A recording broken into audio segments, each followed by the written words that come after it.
The partners. What are the components involved in a collaboration? Which partners are involved in a collaboration? So number one, we'll call it the judge. Okay, this is where the final decision gets made. There has to be someone who's responsible for the final decisions. We'll call it the stealth silo. What's available? What kind of resources are available? What kind of hidden resources do we have that might be able to be deployed when acting together? Next, you have the quote-unquote agreeer. Okay, there's going to be the judge who says the final decision, and there's going to be the one who agrees to that decision. Then there's going to be the bridge architect, the architect who actually goes and develops the let's call the specifics of the actual arrangement. We'll have the visionary. This is going to be the person who who can foresee the impact, foresee the outcome that the collaboration can provide. And then there's the empire builder. That's the one who gets on the ground running, making sure that everything works in sync. These are the typical partners. Again, we have six theoretical partners here. There's the judge, the guy who makes the final decisions, the stealth silo. These are the resources. These are the quote-unquote untapped resources that can be deployed while working in collaboration. Then there's the agreeer, the bridge architect, the visionary, and the empire builder.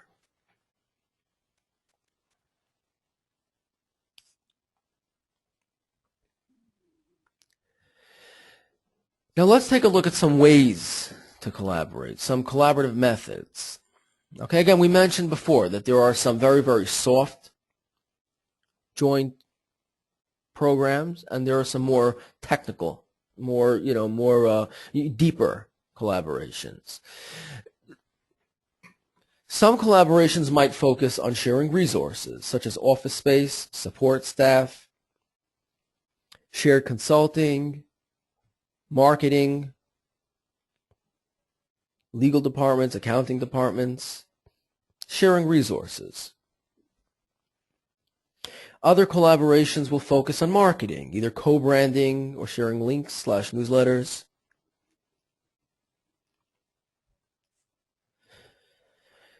Some collaborations can get deeper. Program and service delivery, coordinating services. And some can get even deeper than that. Jointly applying for grants. When it comes to funding, jointly applying for grants. And some collaborations are strictly knowledge sharing. Whether it's through networking, whether it's through for example, Idea Encore that we just took a look at, right? These are some soft examples of knowledge sharing. So again, we can some ways to collaborate would be either sharing resources such as office space, support staff, shared consulting, marketing, and legal and accounting. There can be collaborations focused on collaborative marketing such as co-branding, sharing links and newsletters. There can be collaborative efforts as far as program and service delivery. These would typically be deeper collaborations, coordinating services. There can be collaborations as far as funding is concerned, either jointly applying for grants. And then there can be knowledge sharing collaborations.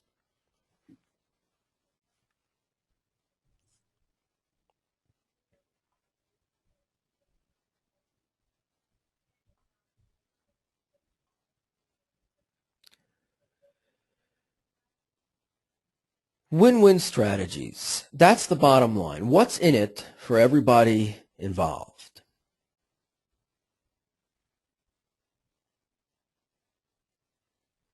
If one agency comes out a winner, the other one comes out a loser, the collaboration will never be successful. The collaboration has to be focused on a win-win situation for both people involved.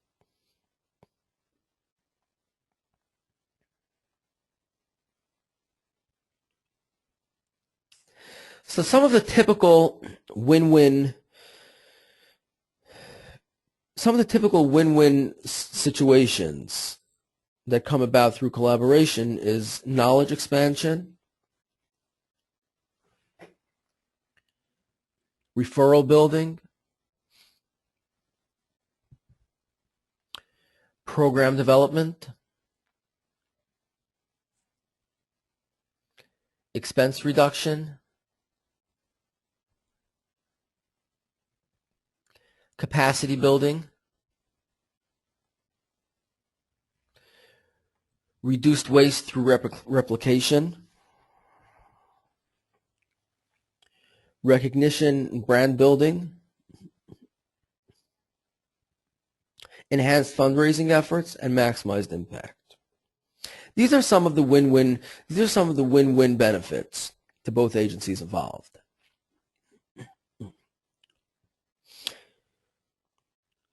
By sharing knowledge expansion, by sharing research, everybody benefits.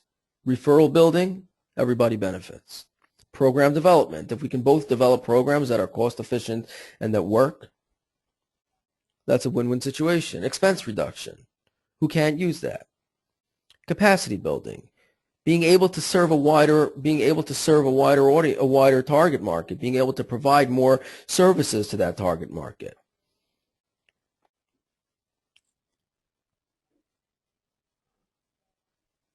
If we're both printing the same brochure with the same information, reduced waste through replication.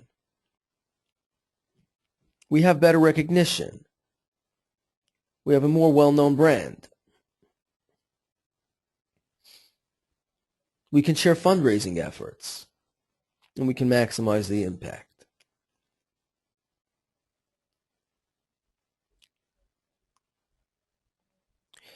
The bottom line is that win-win is crucial for successful collaborations. Again, if one agency is a winner, one agency is a loser, the collaboration can't be successful.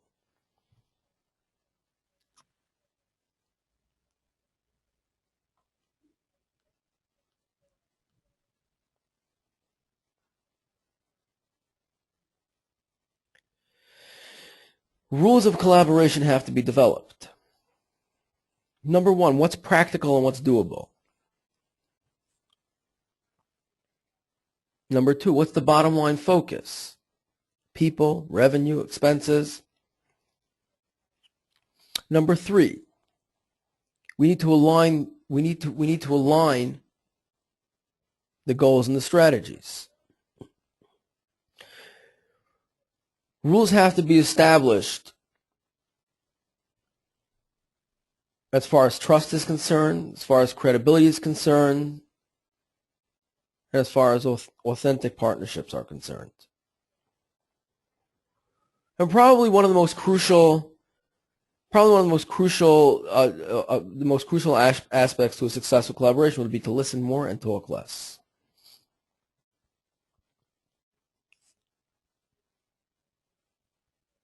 These rules have to be developed from the start.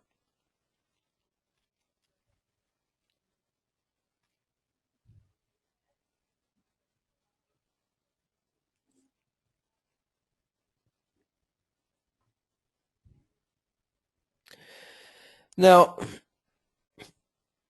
starting small is always the best approach. Identifying natural opportunities. Maybe just sharing coffee, hearing the other agency's needs. Consider a mutually beneficial proposition, and then determine the match or the worthiness of that beneficial proposition, the mutually beneficial proposition. Again, we're going to look at the chemistry, compatibility, and timing.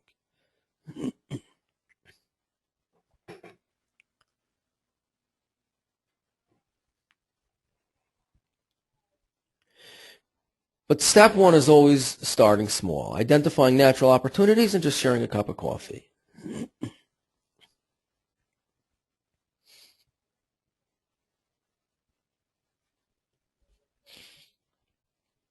And the bottom line will be the determination if there's a match in the chemistry compatibility and if the timing is right.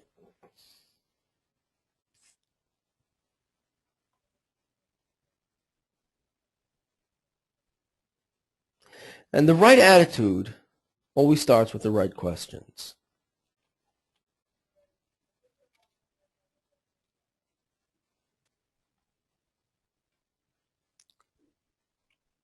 Number one, what are we trying to accomplish for those we serve?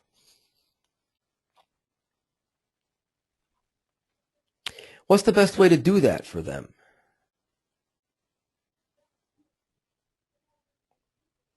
We need to state the mutually beneficial proposition.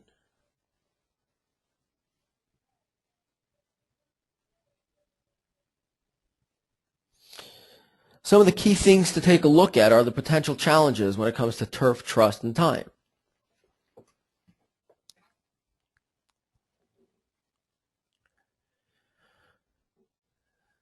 Determine the communications.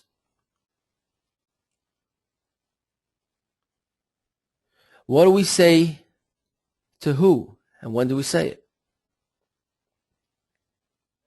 How do we quote-unquote operationalize our collaboration with accountability for task and performance? How do we measure how we're doing? What are the outcomes, the processes, the impact? And then how do we refine it? These are some of the crucial topics that need to be discussed.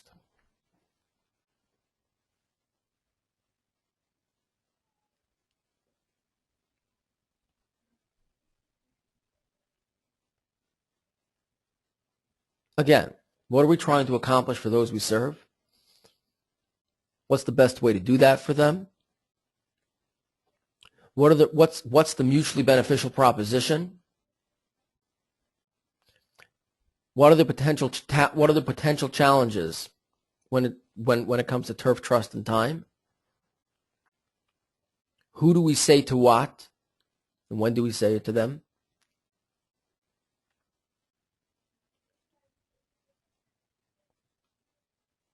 How do we develop who's accountable for what tasks and what performances? How do we measure the success? How do we measure the outcomes? How do we measure the processes and the impact? And how do we refine it?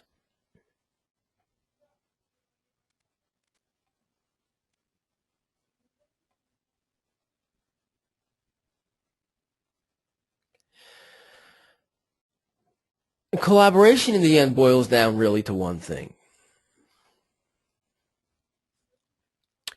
Treat the other people in the organization as you'd want to be treated yourself. Again, this is assuming that we've figured out, we've identified a prime partner, we've identified a method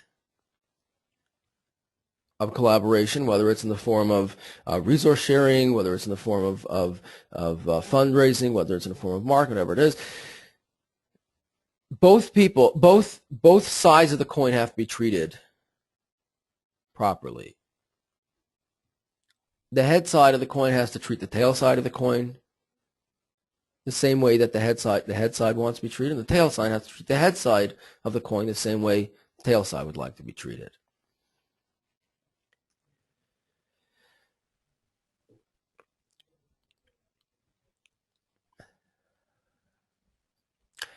Thanks so much, guys. We're going to open up the lines now for questions and answers.